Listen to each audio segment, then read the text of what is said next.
On today's episode of Locked On Wilds, a new arena sponsor in the works. We'll go over some options. Plus, Ryan Suter is now a two-time NHL buyout player and some odds and ends for the NHL draft. All coming up. Let's buckle in.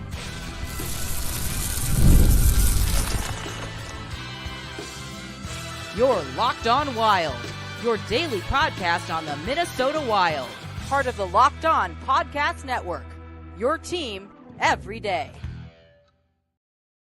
What's up? What's happening, everybody? Welcome into another episode of Locked On Wild. We are your team every day, and we thank you for making Locked On Wild your first listen each and every day.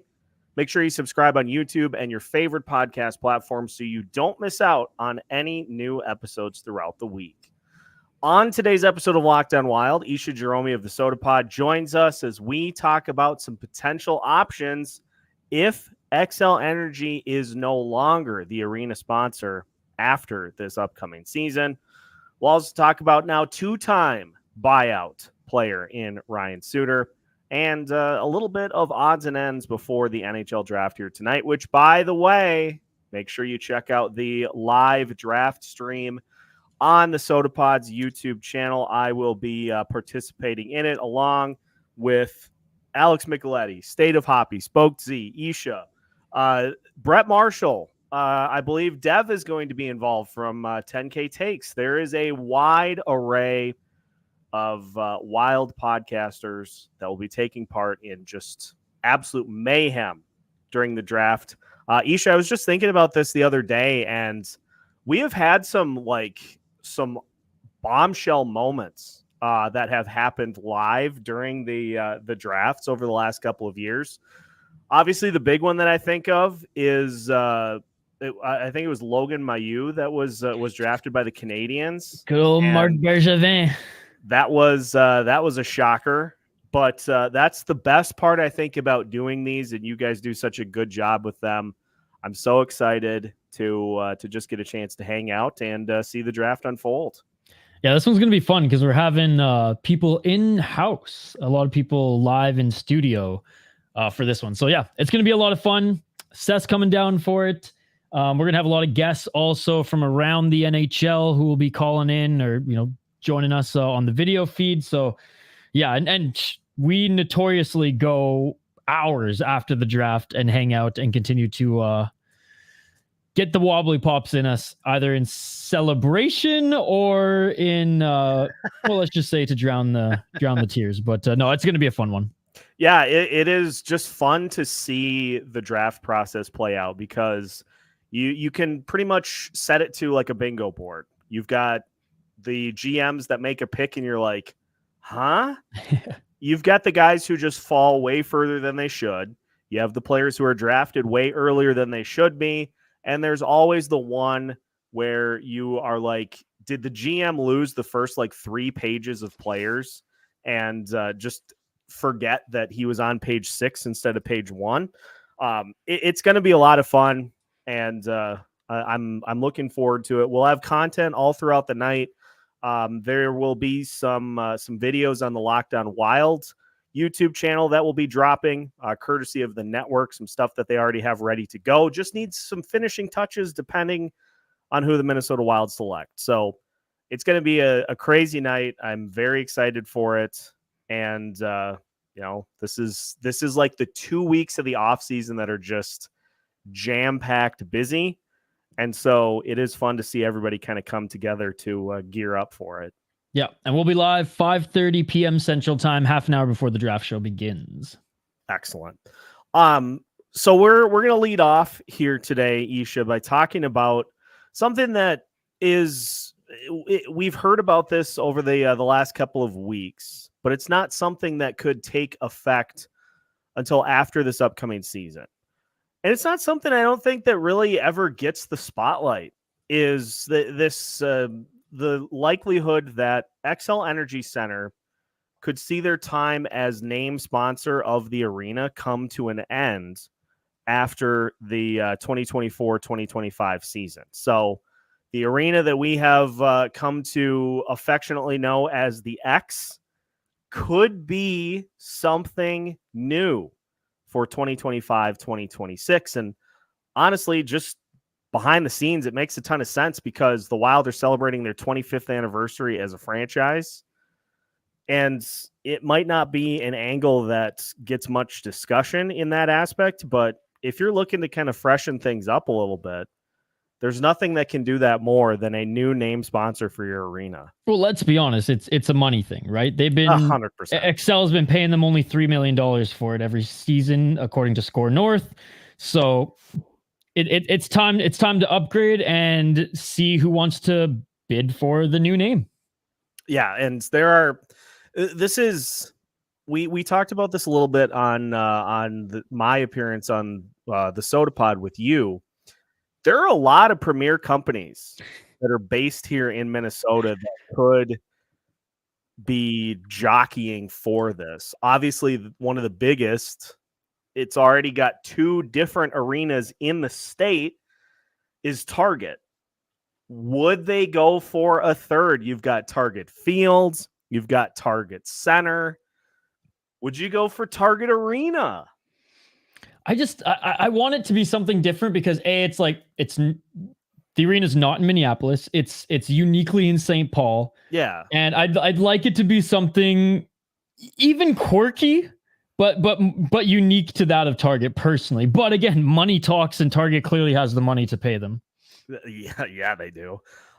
Just some others. I've actually got a list here of the top 100 biggest companies in Minnesota ranked by number of employees. Aon is number 1 with over 500,000 employees. Siemens is number 3. I don't know that would that wouldn't roll off the tongue, Siemens Arena. But here's, if it was in Seattle, maybe there's a lot of semen over there. That'd probably be that'd probably be a better fit. Here are 2 that are intriguing to me. All right. Number 1, 3M. There's already a 3M. Mariucci, 3M. Oh, duh. We even talked about that on Monday, and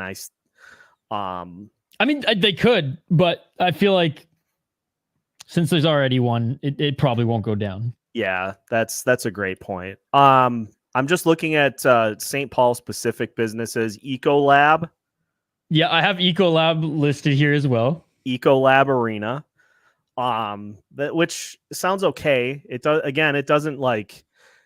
That's the thing about like the name is it has to pop. But the thing is, like, it's gonna sound weird until we're used to it too, though, right? 100%. Like, and I said this on the Sota Pod as well. Between 1995 and 2011, the Vancouver Canucks Arena was GM Place, General Motors Place. And when it changed to Rogers Arena was so weird. I was like, oh, I'm never gonna call it Rogers Arena. It's always gonna be GM Place, dude. I never referred to it as GM Place. Like after the first year, after the first year of the changeover, I've never referred to it as GM Place again. So like it, especially with all the media that Wild fans consume, right? Like all these podcasts, Sota Pod, Locked On, and radio, the whole 9 yards. Like it's going to be said. The new arena is going to be said so many times that it's going to be just ingrained in our brains after like a year and a half. And I promise you guys it will. The other one that is way up on the top of the leaderboard is 5th in the state and 2nd in St. Paul is ACS Group. So you could go ACS Arena. That actually that rolls off the tongue. That's not too bad. Yeah. And you could call it the Ace. Oh, that's good. I like that. Mark that one down. That's a good one. Speaking of GM Place, what about General Mills? You could we could have a new GM, The place that GM built. There you go. And that even kind of is a little bit of a play on words. I like that one. We talked about the Sota Pod, obviously Dairy Queen corporates out here, DQ, the DQ Arena. That would be so good. That'd be great. What are some other ones I had here? And here's some just big ones that like are eye rolling at first, but straight up could and are probably in the mix in that of Great Clips, Pepsi, and and Best Buy. Best Buy Arena. Best Buy Arena wouldn't be bad. What about Toro Tire, Toro Arena? Toro Hey, one still like kind of local, Cub. Yeah. You can go Cub Foods Arena. Number 95 on the list is the City of Alexandria. Oh, jeez. City of Alexandria Arena. That'd be kind of funny. Anytime Fitness. Anytime, anywhere, baby. Yeah, this is going to be fascinating because, you know, some of the others that you think of too, Coburn's is a pretty good one. Caribou Coffee. Caribou Coffee. I mean, they got probably just over $3 million to spend. Pentair, Land O'Lakes. Yeah, there are some good options here. You've got Schwann's. Oh, yep. Get those Schwann's ice cream bars at the X. Mayo Clinic. Meet me at the Mayo. That's why, like, I was just gonna say that healthcare, that's one that I think should be like a heavy contender because like they've got the money to spend. What about like Sanford? Sanford, they actually had one of the biggest MMA gyms. They recently just changed from Sanford to Killcliff, but they were Sanford Gym for like 5 years. So that could be an option. They have done this before. Now, gym is not an arena, but like you still have to pay a hefty fee. Health Partners, Alina Health, some company called The Marsh. That would be it's a health wellness and fitness company in Minnetonka. The Marsh at whatever arena. See, that's where it gets tricky because, you know, then you have to add in the additional to it as opposed to just calling it such and such arena. So Digi International. The Digi. I like that. I guess if I had to pick one, I'm going to pick ACS Group because ACS Arena, I think and calling it the Ace.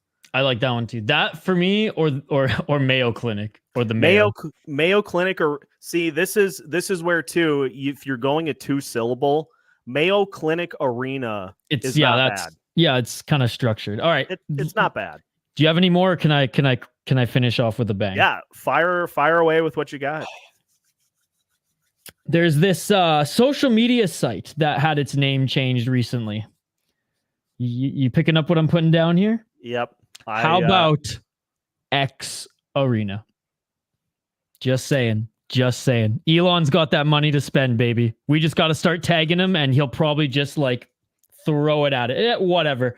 I wipe my ass with $3 to $5 million a month or a year for probably a month too, but a year for sponsorship. Let's do it. X Arena. You know, if you wanted to keep the X too, you could go with examiner.com based in St. Paul, and then you could call it the X.com. There you go. Those are two. Now I know X, formerly known as Twitter, is out of the realm of possibility, but how funny would that be? Just the logo and everything. That'd be great. But like but that's the thing. Like, we just got to get Elon into hockey. We just got to get him out to Minnesota to see a game, and I guarantee he'll be in. And then you'd have like the jersey patch would just be the X logo. Oh, it's so perfect. I'm telling you, we might have something. I'm tagging him in every single post about this name. No, I'm not even kidding. You're going to see. I'm going to tag him in every single post about this name change moving forward. Yeah, until he just goes, oh yeah, like whatever it is, $5 million a year for the sponsor.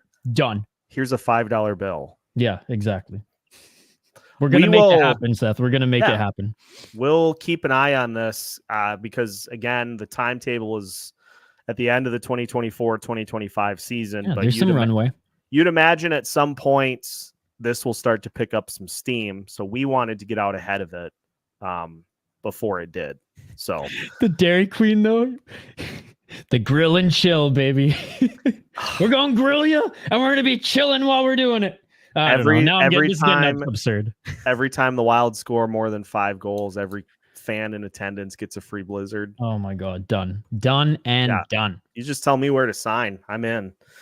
We're going to go from that to a guy who has added more hardware to his name, but not the kind you want, as Ryan Suter is now a 2-time buyout player.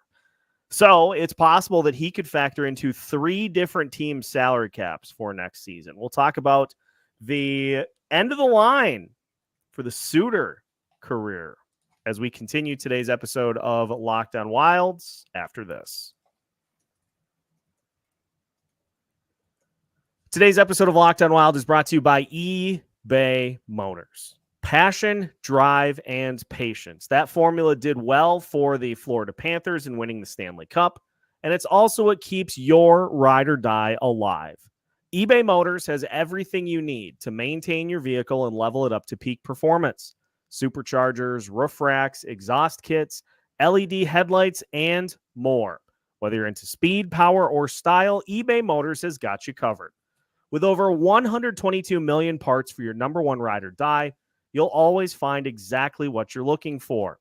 And with eBay Guaranteed Fit, your part is guaranteed to fit your ride every time or your money back. Because with eBay Motors, you're burning rubber, not cash. With all the parts you need at the prices you want, it's easy to make your car the MVP and bring home gigantic wins. Keep your ride or die alive at ebaymotors.com. Eligible items only. Exclusions apply. eBay Guaranteed Fit only available to U.S. customers. Welcome back to today's episode of Locked On Wild. Once again, we thank you for making Locked On Wild your first listen each and every day. Reminder to check out all that the Sota Pod has to offer as we gear up for the NHL draft tonight. Live show starts at 5:30 p.m. You can find myself, Alex Micheletti, Brett Marshall, Isha, State of Hoppy, Spoke Z, a full crew, and Isha, as you mentioned, and we're not out to have you reveal anybody, but other people from other NHL teams making appearances as well, which will be awesome. Kind of that correspondence feel, like, hey, here's the pick. Tell us about it. I love that. I love that as an add-in for this. Yeah, it's going to be a lot of fun. And again, if we weren't hosting like a bunch of people and literally having a kind of a draft watch party as well as the Sota stream, we'd probably have more correspondence. So it's something that we're going to continue to do moving forward, as this is our 5th annual draft coverage Sota stream, and it's going to be an awesome one. We have graphics, highlights of every single player in real time when they're drafted. So it's going to be super informative. Z's running the show, and like I said, we'll have people just chilling with us, hanging out, who will chime in as well certain parts of the show. But no, it's going to be a lot of fun. 5:30 p.m. Central Time. We're starting half an hour before the broadcast. Love it. The worst kept secret in the NHL has officially come true. Breaking news as we record here on a Thursday evening. Connor Bedard has indeed won the Calder Trophy. What a shock. Hockey writers just don't watch hockey, dude. And I'm not even being facetious. I'm being dead serious. They do not watch the sport, because this is a highway freaking robbery. It actually makes me sick, to be perfectly honest. And again, I'm from Vancouver. I cover the Wild, but I'm not from here. So there's no bias towards Faber. It's atrocious, dude. Yeah. And it makes me sick. It's like this is disgusting. It comes down to the points versus the everything else. And that's Bedard, why I say these guys do not watch hockey, because they would notice everything else if they didn't just look at hockey DB. Bedard got 152 first place votes. Brock Faber got the other 42, and so it was decently close in votes. Faber lost by, I think, 300-ish points as I look here, but hey, Connor Bedard had more points. Yeah, like I said, they don't watch hockey. No, so it was expected, because again, you have a media base that is voting nationally that, like you said. So congratulations to Brock Faber on placing second. Marco Rossi took sixth in the voting. That's not bad. That's not bad. Yeah, especially with him not being a finalist. 2 in the top 10. That's about all we could expect. So let's talk about Ryan Suter, because it looks as though it is now going to have happened for a second time, as reports swirling out of Dallas that the Stars are buying out Ryan Suter, and now he becomes a 2-time buyout player.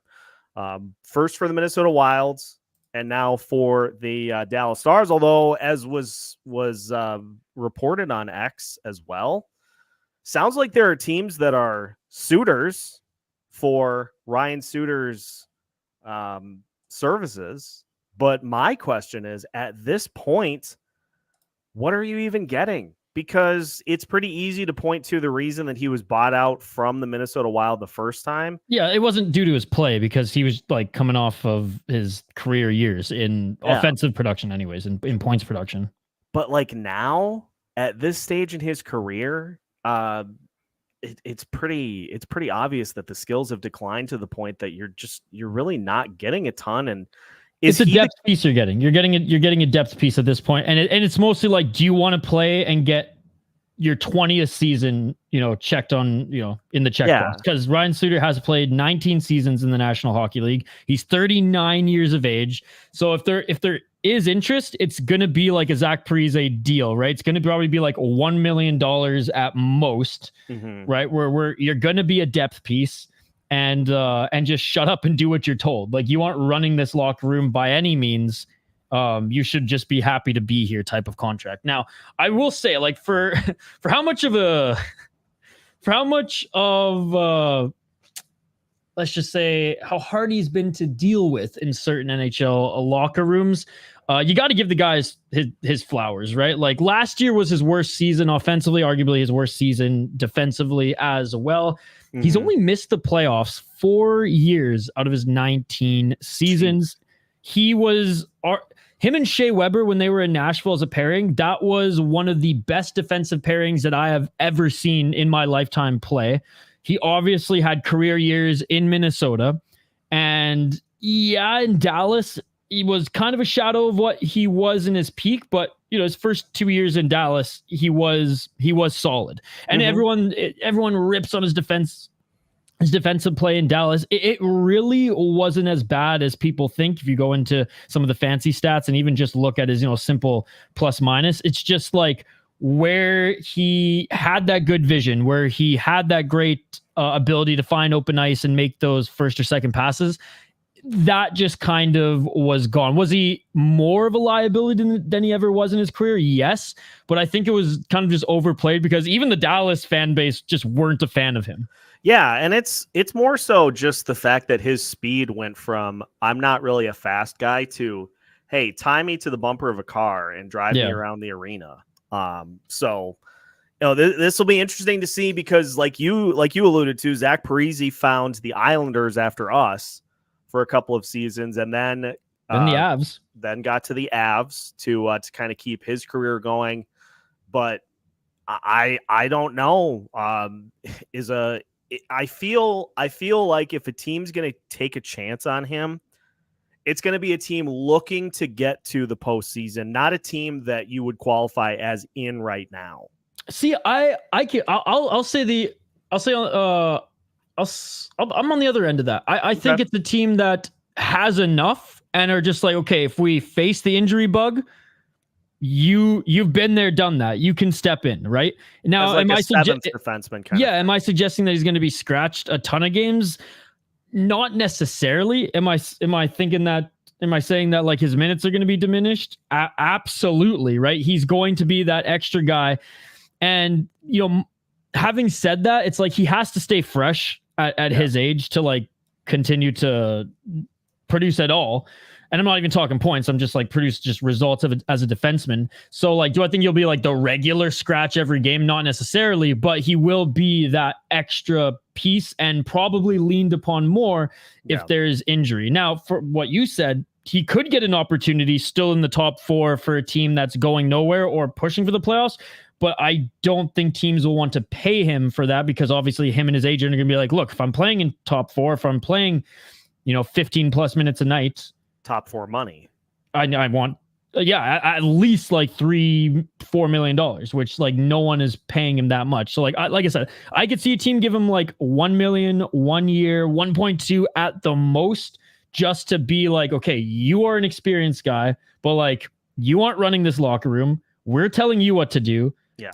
And, play to that role. And based on how stubborn Ryan Suter is, he might get those offers and just be like, yeah, you know what? I'm done. Like, I do not want to play in that role. That's what it's going to come down to. Goes to like Switzerland or something and actually makes some money. Watch some team give him a multi-year deal, though, because what do we know about some NHL GMs is they just can't help themselves. Yeah. I knew like he's too American to go over to like the KHL for a year. Yeah. So that's why I said like he might go overseas, but maybe not Russia, but like he could go to like some league. Like for some reason I just said Swiss because like they pay their guys very nice, especially former NHL guys. But like I could see him not getting, and it's not even like the deal, but like the role that he wants. Again, assuming he wants to keep playing, I could see him taking the money and playing overseas. Well, it definitely won't be here. So we'll see what happens with Mr. Spicy Chicken Penne from Quick Trip. We'll see where he finds his way to for his next spot, or if Dallas Stars are the end of the line. I mean, at the end of the day, playing or not playing next year, he's going to get paid to sit on the couch. Exactly. Or the bench. He's getting paid handsomely to not play. And so if the right opportunity doesn't present itself, he's doing fine.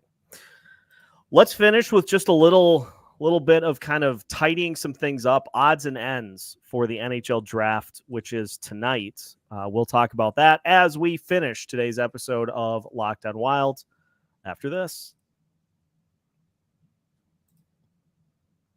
Today's episode of Locked On Wild is also brought to you by FanDuel. Folks, we are in full summer mode. Major League Baseball takes center stage, which means that's pretty much what you've got for the sports landscape here for this summer. But that's not a bad thing. Who doesn't enjoy going to Target Field to sit in the sun and take in a few innings of baseball? Me personally, I love to just bounce around at different ballparks, see all the sight lines, go grab some food from a couple of different spots. There are plenty of ways to make Major League Baseball games enjoyable. And the best way to make baseball games enjoyable is by heading to FanDuel, because FanDuel is going to be hooking their customers up all summer long with a boost or a bonus. That's right. There's something for everyone every day, all summer long. So head to FanDuel.com/lockedon and start making the most of your summer. FanDuel, official sports betting partner of Major League Baseball.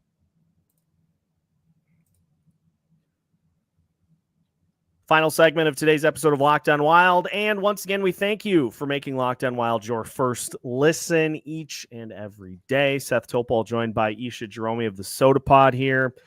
Isha, just kind of tidying things up for the draft tonight, because there's been a lot of draft coverage. We did a full mock simulated war room on the show yesterday, mock drafts, player profiles.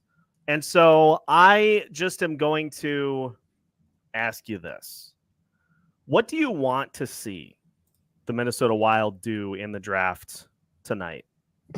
Best player available. Thank you. And that is easier said than done, because between 8 to 17 on everybody's, like, and right now I'm referring to Hockey News, Bob McKenzie, and our boy Spokesy Smart Scouting Guides. Basically, but between 8 and shoot, I'll even say like 18. There's a ton of projected names there that are really good. But if there's a few particular names that if they're still on the board at 13, there should be no doubt, right? And those names, in my opinion, are Tisha Ginla, Cole Iserman, MBN, and you could even make an argument for Yakimchuk as well. So those are, for me anyways. And look, I'm far from a scout. I'm far from an expert. that's Z, Spoke Z. That's his lane. But if any of those guys fall to you, or if all of them, which that's not going to happen, then the Wild do have a tough decision. But if any of those names are still left on the board, singular, you got to go with them. I think this year you don't draft for position of need, because like realistically, like what there is some center depth now on the Wild, and there's some guys coming up as well in the pipes. Defense, there's a little bit of, I would say the Wild have every position kind of filled as far as their prospect pool right now. So it's not like it's not like the Minnesota Wild are going into this draft. You're going like, we have no top wingers, we have no centers, we have no defensemen, we have no goalies, right? Where it's like, we have to load up on these. It's like, no, they have an array of prospects covering the field right now. So especially when you're kind of in this, and I hate this position, but the Wild seem to be in it every single year. When you're kind of in that middle part of the draft, just go with the best name available. Go with who you think you can develop the best, who you think can make an impact quicker maybe than some of these other guys. Less of a project, because they went with one last season, let's be perfectly honest.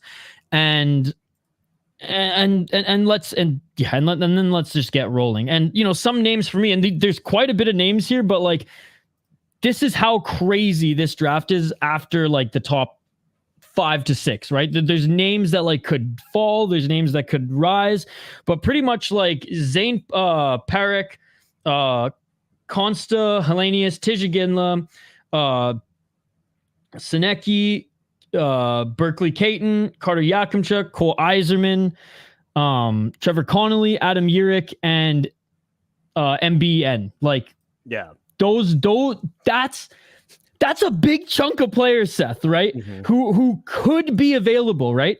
And those are some of the names that I'm sure the Minnesota Wild have on their board and are targeting. But for me, because on every draft guide that I've kind of gone through, Cole Iserman is seemingly the guy. And I am totally on board with the Wild going for a goal scorer rather than a defenseman that you don't know is going to be more offensive leaning at the National Hockey League level or have to lean on the defensive side. Whereas like Cole Iserman, at every level that he's played and will play, he's going to score goals. So if he's there, pick him.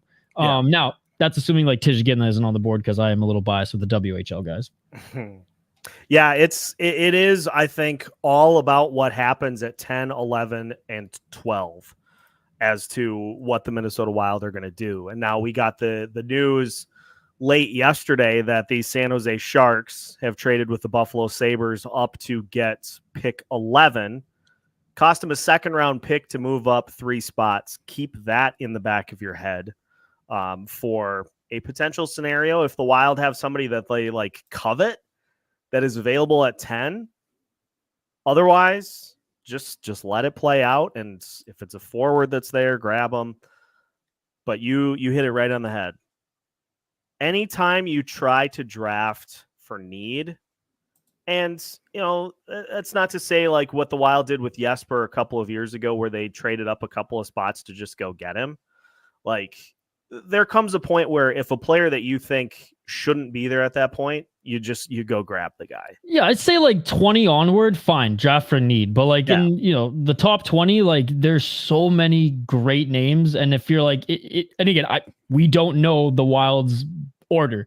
But if your guy is there or your guy is like within distance, like even if you think, oh, maybe he drops a little bit, maybe we can snag him. But no, just go for him. I know the Wild only have 1 first-round pick this year. So it's just like, if your guy's there, pick him. Yeah, I'm right with you. If you have somebody that you've identified as like the guy, just grab him and don't second guess it unless it's somebody where you like have to page 2 or 3 of the prospect rankings and be like, huh? What's happening? And like there's so many good names in the top 20 as well here, like Liam Greentree as well. Like if he's, if some of these bigger names, if some of these guys that, we've identified as guys who we'd like to see on the Wild are gone, man, Liam Greentree is an awesome pick as well, right? So yeah, it's a deep draft of like, and I'm not saying mid talent as any disrespect. It's just like we've been spoiled the last few years of like really, really good drafts. Yep. Right. Whereas like the top 15 are guys who, would be in the top 5 in other years. Right. Whereas this year it's like there's the top 3 and then it's kind of like another 15 that could be interchangeable. Right. Yep. So, and you want proof of that? Look at the midseason rankings and look at the preseason rankings. There's been so much movement from 3 to even 20, more than I've seen in like the last almost 10 years. It's crazy. Yeah, it's BPA all day. That's I'm gonna be chanting that in the background of the draft stream when it gets to be the Wild's pick. BPA all day. There you go. That just doesn't work. It needs a third beat on that that second line, but we'll figure it out. Main point, BPA, and we like what Judd Brackett has done with selections over the last, since he came in. So just continue to further that too. Hey, in Judd we trust, man. In Judd we trust, especially I'm going further back. I'm going to even like in Vancouver, man. I thought Cody Glass was the pick. Okay, they went with Elias Pettersson. Proof's in the pudding. Worked out okay, I would say. Yeah, it was Jim Benning who picked Olli Juolevi over Matthew Tkachuk, and not Judd Brackett. I want to make that very clear, ladies and gentlemen. Yikes. Yeah. Well, we'll see what happens. And reminder, head to the Sota Pod's YouTube channel to get the live stream. Starting at 5:30, we'll get everything pumped up with, I'm sure, some thoughts heading into the draft. Whatever sort of crazy trades have happened leading up to it, you'll want to tune in at 5:30, and we'll be in ready for what should be a fun night of hockey for you tomorrow night. Absolutely. Or tonight, I should say. So thanks to everybody for tuning in. On the Locked On Wild side, be on the lookout. We will have some draft content for you throughout the night. The network helping out with some of that. So be on the lookout on our YouTube channel. And make sure to, again, join us on Sunday for the live show. We've got Jack Carlson. Yes, former North Stars forward Jack Carlson joining us to talk about his playing days and to just have a good time. We'll commiserate about the fact that Brock Faber got robbed. And yeah, we'll have a good time with it. So make sure to hit the like button here today. Make sure to subscribe so you don't miss out on any new episodes throughout the week, because Locked On Wild has you covered. And we got a bunch coming up on Monday too, because free agency gets going. So make sure to stay tuned, because Locked On Wild has you on lock every day of the week as part of the Locked On Podcast Network. Bye.